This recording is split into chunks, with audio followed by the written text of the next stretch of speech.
কলিজার বন্ধুরা, আসসালামু আলাইকুম। ঝাঁকি জাল দিয়ে মাছ ধরার অনুভূতি আসলে যাদের গ্রামের বাড়ি আছে তারাই বলতে পারবে যে ঝাঁকি জাল দিয়ে মাছ ধরার মজাটা কত। খুব ভালো লাগতেছে।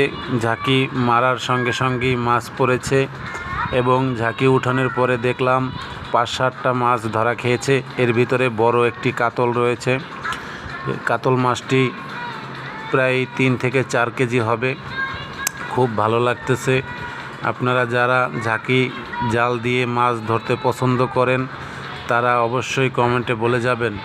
আর আমাদের দক্ষিণ বাংলার বরিশালের মানুষদেরকে যারা ছোট এবং খাটো করে দেখে যে খেতার গাট্টি যারা বলে, তারা আসলে নিজেরাই খেতার গাট্টি। এর কারণ আপনারা বুঝে নেবেন। আমাদের পুকুরে, খালে, বিলে, নালে এবং বেড়ে যে জায়গা পড়ে থাকে তা ঢাকা শহরের বড় বড় যারা লাফ মারে ২-৪-৫টা বাড়ির মহাজন যারা, তাদেরও এত সম্পদ আনাচে কানাচে পড়ে থাকে না। ধন্যবাদ আপনাদের সকলকে। ভালো থাকবেন।